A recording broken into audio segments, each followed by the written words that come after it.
Well, good day, my friends. It's your old pal Jordan the Lion. How are you all doing today? I hope you said great. Today we're coming to you from Corning, Iowa, and this was the home of one of the most famous men in the world at one time. For 30 years, he wasn't a movie star, but he entertained people on television across the board, from politicians, historic figures, actors, a little bit of everyone. And everyone felt like they knew him. They would watch him 5 nights a week. And in the end, we would find out most of us really didn't know him at all. Talking about the great Johnny Carson. Daze with Jordan the Lion and you all. It begins right now.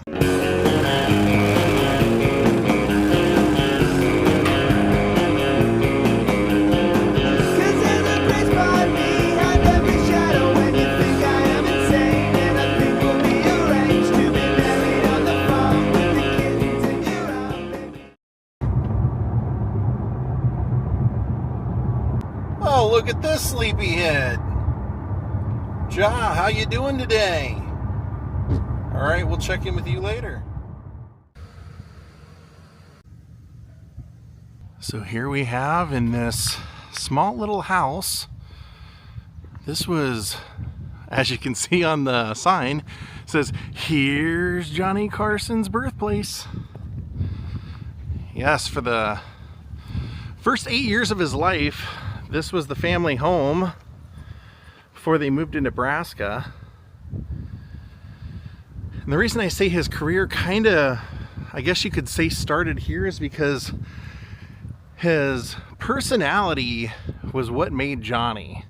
And his likableness, his tenderness, his relatability came from his father, and his wacky, quick-witted sense of humor came from his mother. However, apparently his mother did not like having sons. She had 2 boys and 1 girl and would always treat her daughter better, and Johnny never really got the love that he needed. And a lot of people believed that that's what caused him to go into entertainment, because he would say that when he was 11 or 12, he was in a school play and did something that made people laugh, and he said he just kind of got bit by the bug then of wanting to be an entertainer. And so he would start getting into magic at about the age of 12. He got a magic kit and started doing card tricks constantly, and he said he'd walk around the house constantly asking his mom to pick a card and trying to do tricks, trying to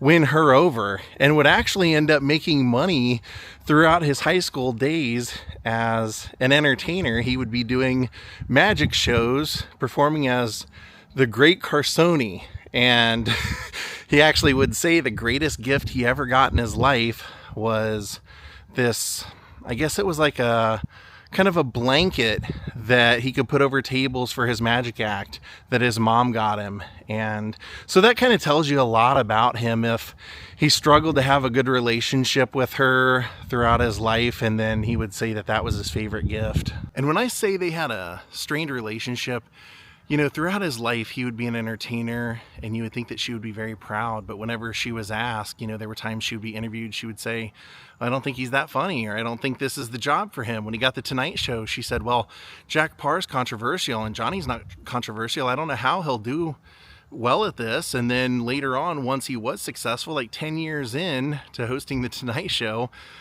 they interviewed her and asked her to watch his monologue, and at the end of it, she stood up and said, "I don't think it's funny," and walked out of the room.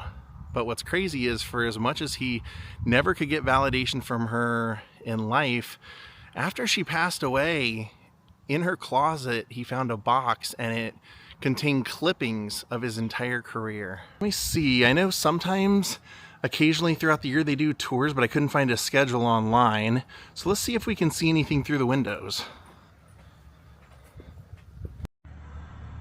Oh, there we go. Right through the front door, you can see a little bit. See how it would have been laid out. They lived here till he was 8 years old, and he always said he was shy, so that's what made him gravitate towards the comedy and the entertaining and things like that. So probably you know, having a mother that didn't dote over him or anything like that the way she did over his sister probably led to his shyness, unfortunately. And over here you can kind of see the bedroom to the left.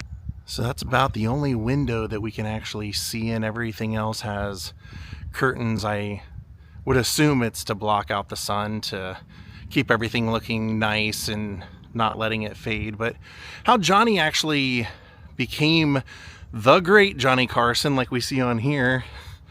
Here's Johnny, and how he met Ed McMahon, I'll tell you all that right now, is that when Johnny graduated high school, he went into the Navy, and when he came out of the Navy, he went into the University of Nebraska. While he was there, he got a job actually working for the radio station. And so while he was going to school, he was working for the radio station and also part-timing as the great CARSON, doing his magic act. And he had taken on a ventriloquist dummy named Eddie, and he was doing ventriloquist acts. Now, while he was in Nebraska and working for the radio station, he ended up getting that job and being an on-air personality, which is really, you know, what he wanted to do. He was obsessed with, other than magic, Jack Benny. So he had studied listening to Jack Benny on the radio his whole life and pretty much had nailed what he thought was like the great timing of Jack Benny. And so he had his own radio show, and then television was introduced,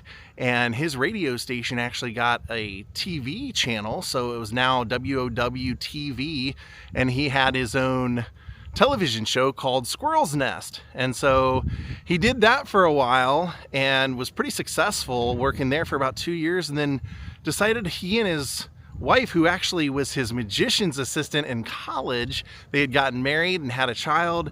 They decided that they were going to move out to Hollywood, and he was going to try his hand out there. And so once he got out there, he got hired by CBS to be an on-air personality. He was now with a wife, and they had 3 children, and he had his own show. He wanted, when he first came there, he's like, his goal was to get his own show. So within a year, he did have his own show, but the producers kept kind of messing with it. And even though it was popular, it wasn't doing great. So Red Skelton actually was a fan, and Red Skelton hired him to become one of his writers. And then when Red wouldn't be able to do one of his shows, he would have Johnny Carson fill in as the guest host. And so that definitely helped his career. From there, he got his own television show out in Los Angeles called The Johnny Carson Show. And they thought this was going to be, you know, the highlight of his career. He actually thought this was where everything would take off. But unfortunately, the studio heads were messing with the show so much that within 39 weeks, they had went through, I believe they said 7 directors and 8 different writers, and they ended up just canceling the show. So he and his wife were, you know, they had met while they were young, and they weren't really getting along during this point, and he was really married to his job and also had a drinking problem. So it was said that they would bicker and quarrel so much through this time, and it was a tough time because he was out of work.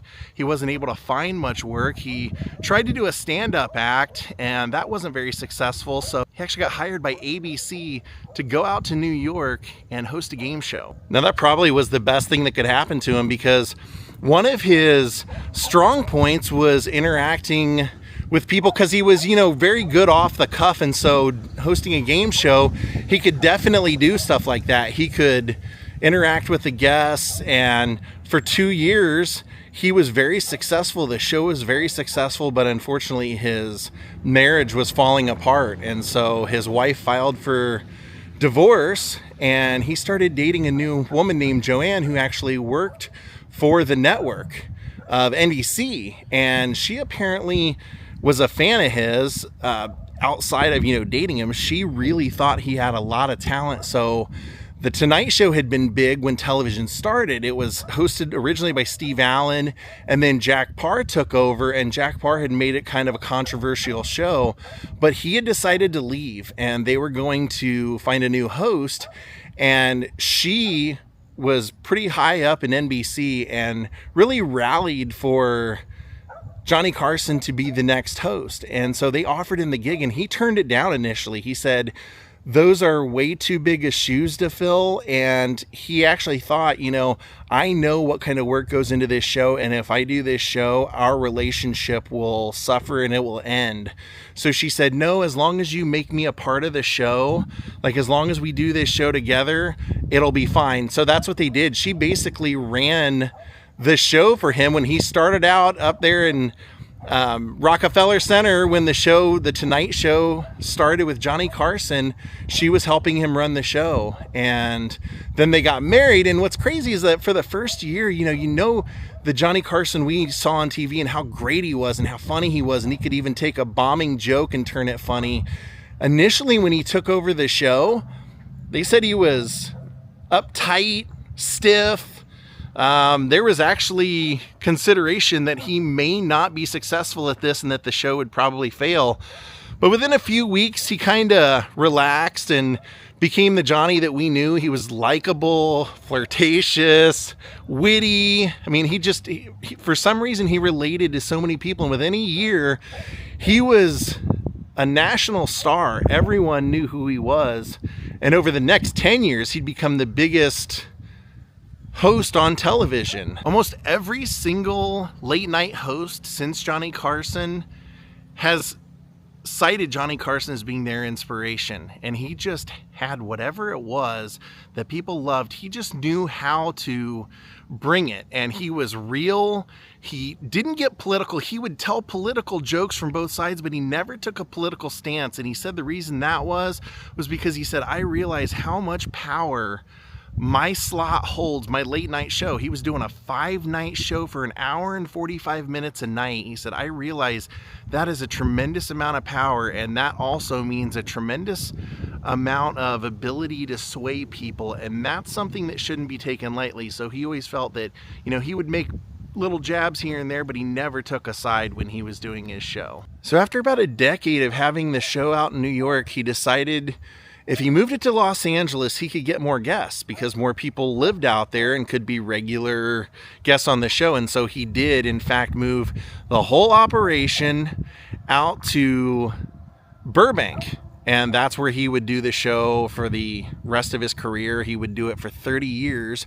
So why don't we go ahead and reconvene? We're going to take a trip out to Los Angeles. He doesn't have a grave that fans can visit or anything like that, but there is a statue to him that I saw a video of Joan Rivers visiting, and there's a complicated history there. I'm going to tell you a little bit more about his Hollywood years and what he did after he retired. So here we are over at Johnny Carson Park. He doesn't have a grave, like I said, not that I know of. And this is where kind of everyone comes to pay their tributes to him, including a video I saw of Joan Rivers here. Johnny was a complicated guy because you have to understand he really was an entertainer first and foremost. That was what he was great at. That's what really he threw everything in his life into. From the moment he woke up in the morning, he would start reading the papers, finding out information, writing material, writing jokes, trying to make a great show, being informed in what's going on in the world. You can see over here it says dedicated to the king of late night for 30 years, keeping America up late and laughing. So his family life suffered. He was not a good husband. He had 4 wives. Basically cheated on all of them, would flirt with guests, and it was said that he, was hooking up with guests. I mean, Angie Dickinson said she kind of had a thing for Johnny, and that if they were ever single, if they ever would have been single around the same time, who knows what could have happened. And he wasn't very much of a, as far as being big in his kids' life. He had 3 sons. He wasn't really there. Doc Severinsen said one of Johnny's sons was in Doc's group and said, Doc, I wish I had a relationship with my dad the way I do with you.